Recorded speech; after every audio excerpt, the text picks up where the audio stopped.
नमस्कार। काफी बातों के सिलसिले में फिर से एक बार मैं आपके सम्मुख उपस्थित हो गई हूँ। शहर में एक ठेकेदार था। वह शहर में इतने अच्छे अच्छे भवनों का निर्माण कर चुका था क्योंकि उनके भवनों के निर्माण की क्वालिटी यानी जो गुणवत्ता बाकी लोगों के द्वारा बनाया गया भवनों के निर्माण से बिल्कुल अलग था।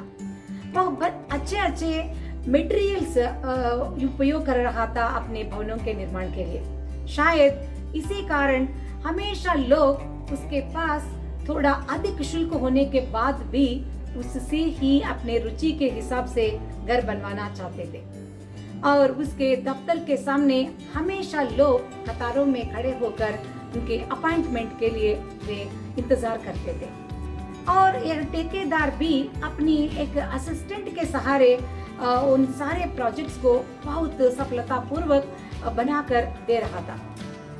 और ठेकेदार कुछ समय के बाद सोचने लगता है कि मैंने बहुत कुछ ऐसे भवनों का निर्माण कर चुका हूँ और समाज में नाम भी पा चुका हूँ।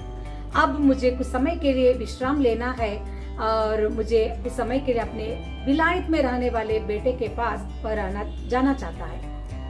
तो अपने असिस्टेंट को बुलाकर कहता है कि आज तक जितने भी प्रोजेक्ट्स मेरे हाथ में थे उन सबको मैंने सफलतापूर्वक कंप्लीट किया है। तो एक प्रोजेक्ट तुम्हारे हाथों में सौंप कर मैं जाना चाहता हूँ। उस भवन का निर्माण को तुम्हें पूर्ण रूप से करना होगा।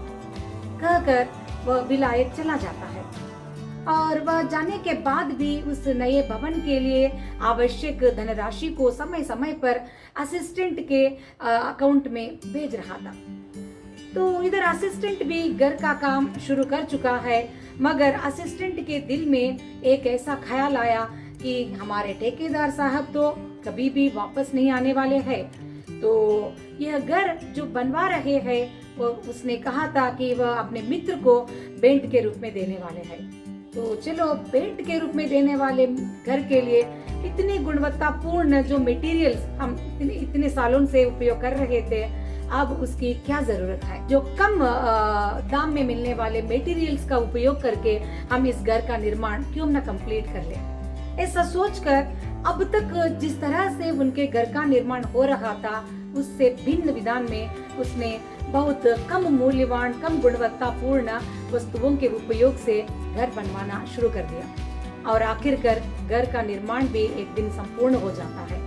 ठेकेदार जब वापस आते हैं तो घर के चाबी को ठेकेदार के हाथ में दे देते हैं और कहते हैं कि अब आप इस घर को अपने दोस्त के लिए उपहार के रूप में दे सकते हैं।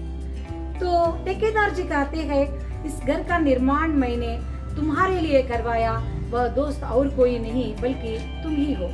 बस एक बात सुनकर असिस्टेंट के चेहरा इतना पीला पड़ जाता है कि बस हम अंदाजा लगा सकते हैं कि उसके दिल में दिमाग में कौन से विचार अब घूमने लगे हैं, है ना।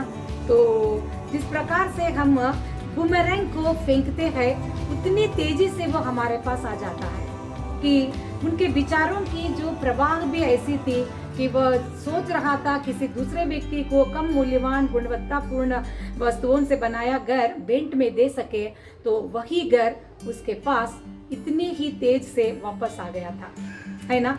तो हमारे जीवन में भी हम इस विषय को अनुभव करते रहते हैं। बूमरैंग की बात आई है तो हम लोग सोचते हैं कि बूमरैंग सिर्फ एक खेलने का साधन मात्र है और इसके साथ साथ बूमरैंग से संबंधित कुछ ऐसे विचार भी हमें मिल जाते हैं जो हमारे लिए बहुत रोचक विचार बन जाते हैं। मुख्यतः बूमरैंग की जो कल्पना को हम ऑस्ट्रेलिया देश में बहुत देख सकते हैं। ऑस्ट्रेलिया में जो आदिवासी लोग थे वे हड्डियों से और लकड़ियों से बूमरैंग जैसा एक आकार में बनाकर पक्षियों का शिकार करने के लिए वे उपयोग करते थे और कभी कभी वे उन बूमरैंग को हथियार के रूप में भी जंगली जानवरों से अपने आप को बचाने के लिए भी उपयोग करते थे।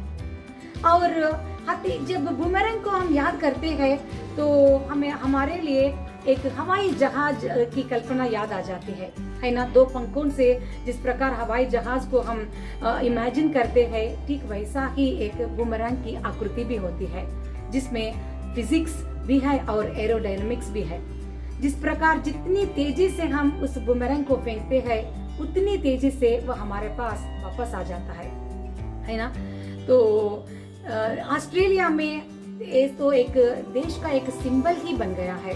हर वस्तु पर हर जगह बुमरंग की कल्पना को हम ऑस्ट्रेलिया देश में देख सकते हैं।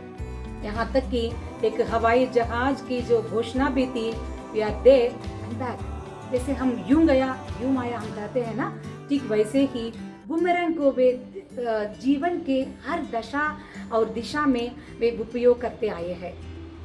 ऑस्ट्रेलिया देश में मात्र नहीं, बुमरंग की कल्पना इजिप्ट में और उत्तर अमेरिकी देशों में भी पाया जाता है। तो भारत में भी बुमरंग की कल्पना को हम भिन्न रूप से उपयोग करते आए हैं। हमारे वेदों में, पुराणों में, उपनिषदों में हर जगह हम बुमरंग की कल्पना को देख सकते हैं, मगर इसका नाम हम देते हैं कर्म सिद्धांत के रूप में, है ना। हम जिस प्रकार से हम मनसा वाचा कर्मणा जो भी काम कर रहे हैं उन सब का एक फल हमारे लिए भगवान दुगने रूप में वापस हमें दे देता है। जबकि वो सकारात्मक काम की जो फल है सकारात्मक ढंग से हमारे पास आ जाता है, या तो नकारात्मक कार्यक्रमों का जो फल है नकारात्मक ढंग से ही हमारे पास आ जाता है। मुख्यतः एक छोटा सा उदाहरण आपके सम्मुख में रखना चाहती हूँ कि जिसकी तरफ आप ग्रीट करते हैं ना, जैसे सुबह सुबह हम गुड मॉर्निंग शुभोदय कहते हुए ग्रीट करते हैं, आप हंसते हुए एक व्यक्ति को ग्रीट करके देखिए, तुरंत वह व्यक्ति हंसता हुआ आपको शुभोदय कहेगा, है ना। एक इतना छोटा सा बुमरंग की कल्पना के लिए उदाहरण मैं कहना चाहती हूँ। ठीक वैसे ही बच्चे, मासूम बच्चे बिना कोई खास वजह से वे हंसते रहते हैं। हंसने के लिए उनके पास कोई और एक खास कारण की आवश्यकता नहीं होती।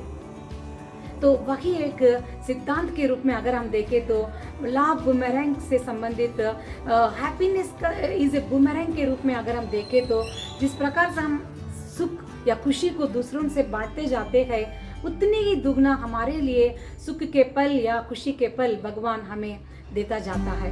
और कभी कभी वो ब्याज के साथ यानी इंटरेस्ट के साथ वो हमारे लिए वापस आ जाता है, दोनों तरह से, सकारात्मक ढंग से और विपरीत नकारात्मक ढंग से भी हमारे पास ब्याज के सहित वो फल हमारे समक्ष आकर खड़ा हो जाता है।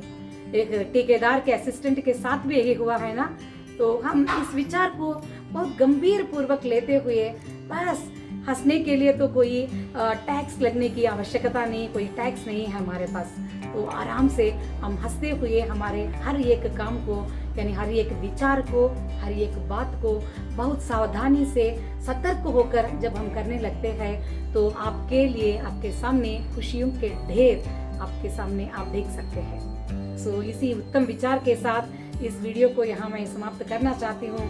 अगले हफ्ते बुमरैंग जैसे मैं फिर से आपके सम्मुख एक बार आकर खड़ी हो जाऊंगी। तब तक के लिए मुझे विनती दीजिए। नमस्कार, अलविदा।